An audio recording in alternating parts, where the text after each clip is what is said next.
Good morning लोगोफोर and welcome back to the channel. So लोगोफोर दिनैहाय आङो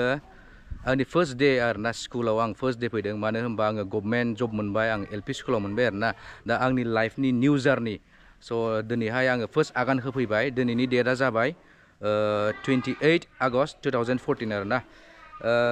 आं बै पुराना स्कुलखौहाय सेन्ट फ्रान्सिस जेभियर स्कुल दतमाखौहाय आङो मैयाहाय रिजाइनेसन होनानै फैबाय मानो होनबा आंहा बेवहाय दिनैनिफ्राय डिउटियाव फैनांसिगौ नालाय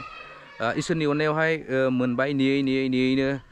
लाकिलि गभर्नमेन्ट जब मोनबाय आरोना LP स्कुलावहाय दा बे LP स्कुलानो जाबाय खुन्थाइबारि नैबे सेरफांगुरि दतमा टु सेरफांगुरि रड सेरावनो आरोना माने सेरफांगुरि एसे मोननायनि सिगां बे मोनसे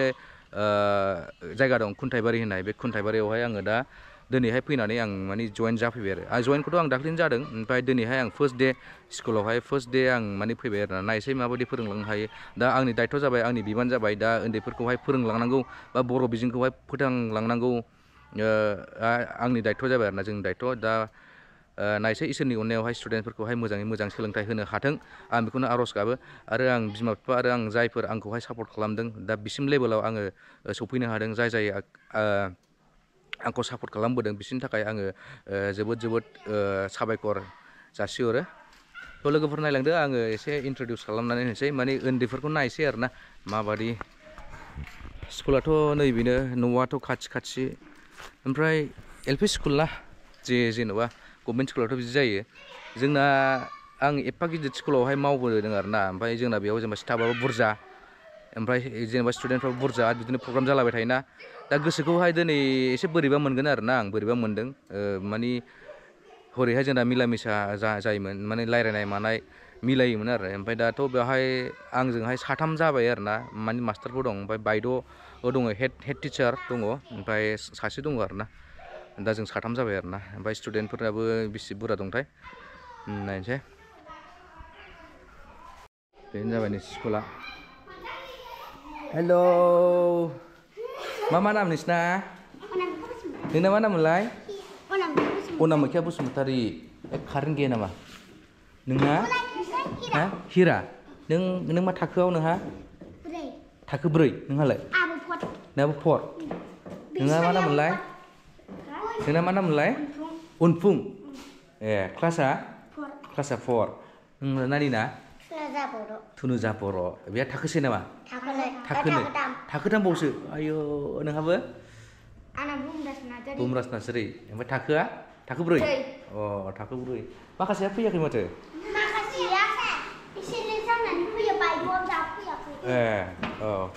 ओमफ्राय सारबो दंबायोना सासे दा बिसोरनो आरोना स्टुडेन्टफ्रा माने माखासे फैथ'वाखै ओमफ्राय बिदिनो 10 to 15 जनसो दं आं दाख्लै फैबा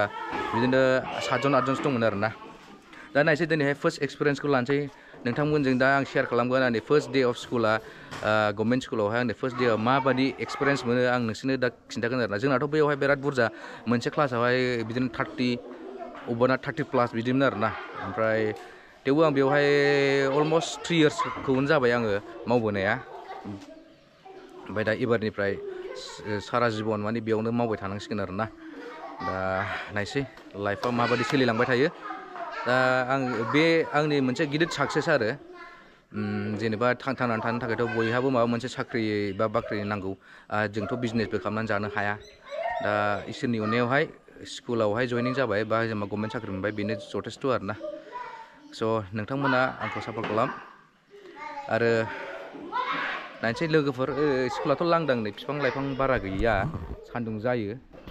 दा एसे बिफां लाइफां नैबेयाव गायदों नै बिफां लाइफां गायनांगोन एसे साया सायख्लुम जानायनो आरोना माने डेभेलप खालामनांगौना आंसो बेयाव मावलांबाय थागोन नालाय आंसो दा बेखौ डेभेलप खालामलांनांसिगौ आरोना बे जायगा बे एरिया बा नैबे स्कुलखौ आरोना नाजानोसै लोगोफोर हानायखिनि बोरै जायो नायनोसै ओमफ्राय बे आंनि स्कुलनि स्टुडेन्टफोरखौ आं मिस खालामसिगोन मैयाहाय आं लास्ट डे थांदोंमोन ना स्कुलाव ओमफ्राय उन्दैफ्रा बिराद माखासे बिदिनो क्लास 2, 3 फोरनि गथ'फ्रा एसे बिदिनो सोरबा एसे इमसन जादों आरोना 2, 3सो ओमफ्राय माथो खालामबावनो आं जेब्ला जेनेबा बेटार चान्स मोनबाय नालाय बेवहाय आं जेनेबा फैनांबाय आरोना आंथ' बेयाव मावनानै थाबाय थानो हाया आंबो माने गभर्नमेन्ट जब बा माबा मोनसे इंगेज जायागौ माने आंबो मावनानै थाबाय थागौमोन आंबो माने गारनानै फैनो बादोंमोन बैयावहाय जेनेबा स्कुलनि स्टुडेन्टसफोरजों एसे मिला मिसा मोजां मोनोमोन खेलायनो मानोबा इन्टारेक्सनफ्रा मोजां मोनो आरोना स्टुडेन्ट बुरजायावहाय मावनायनि एक्सपिरियेन्सआ मोजांमोन आं एक्सपिरियेन्स मोनबोदों आंबो सोलोंनानै लाबोनो हादों मेरला बुस्थु रोंबोदों आङो एज ए टिचार हिसाबै स' ओमफ्राय नोंथांमोनखौ माने आंनि स्टुडेन्टसफोरखौ आं एखमबा समावहाय आङो रायबोफ्लांबाय एखमबा समावहाय आं जेनेबा पानिशमेन्टबो होबोफ्लांबाय जानांगौ थ' नोंथांमोना आंनि स्टुडेन्टफ्रा माने आंखौ निमाहा होदो जाहाथे माने गोसोआव लाया आरोना जोङो माने नोंसोरखौहाय मानो पानिशमेन्ट होयो जोङो नोंसोरखौहाय मानो रायो बा जोङो नोंसोरखौहाय मानो जेनेबा पानिशमेन्ट होयो आरोना जेनेबा नोंसोरखौ जों मोजां जाजानो लुगैनानैसो जोङो बिदि जेनेबा पानिशमेन्ट होयो बा एखमबा समाव रायनो हागौ एखमबा समाव माबा बुंनो हागौ आरोना माने होनबा जों नोंसोरखौ मोजां स्टुडेन्ट जाजानो लुगैयो बेनिखायसो जोंनो नोंसोरखौ बेबायदि माने गाज्रि लामाजों थाङोब्ला जोङो नोंसोरखौ रायनाय जायो बा पानिशमेन्ट होनाय जायोमोन आरोना स' बेनि थाखाय आं बयनिसिमबो स्टुडेन्टफोरनिसिम आङो निमाहा बियो आंनि गोसो गोरबोनिफ्राय आरोना आरो जाय टिचार्सफोरखौहाय माबाफोर बुंफ्लांदोंबा माबाफोर हार्टफोर खालामफ्लांदोंबा अननानैहाय आंखौ निमाहा खालामदो हयथ' आङो नोंसोरखौ आघातबो होफ्लांदोंबो जानो हागौ माब्लाबा समाव माबा मोनसे बुंनानैबो स' आंखौ निमाहा होदो डियर टिचार्सफोर ओमफ्राय अलवेज बे सेन्ट फ्रान्सिस जेभियार स्कुला आंनि हार्टआव थाबाय थागोन मानो होनबा आं बेयावनो फरायनानै आं बिदिनो देरबोनाय मानसि ओमफ्राय आरो आङो जेनेबा टिचार हिसाबैबो आं थांदों स' बे सेन्ट फ्रान्सिस जेभियार स्कुला अलवेज आंनि गोसोआव थाबाय थागोन आं माब्लाबा बावनो हानाय नङा आङो माब्लाबा सम मोनोब्ला आङो एसे भिजिट खालामहैगोन आरो स' नोंथांमोना आरो स्टुडेन्टसफ्रा आंखौहाय लामा सामाफ्राव लोगो मोनबा आंखौहाय जेनेबा रायदावबानो जाबाय आरोना दाथ' आं नोंसोरखौ सिनायगोन बा जेनेबा 2 years 3 yearsनि उनावहाय आं नोंसोरखौ सिनायबो जानो हागौ मानो होनबा नोंसिना महर मोखांबो चेन्ज जालांनो हागौ ना बेनिखायनो नोंथांमोना आंनि स्टुडेन्टसफोर नोंसोरो आंखौहाय लामा सामाफोर लोगो मोनबा रायज्लायबानो जाबाय आरोना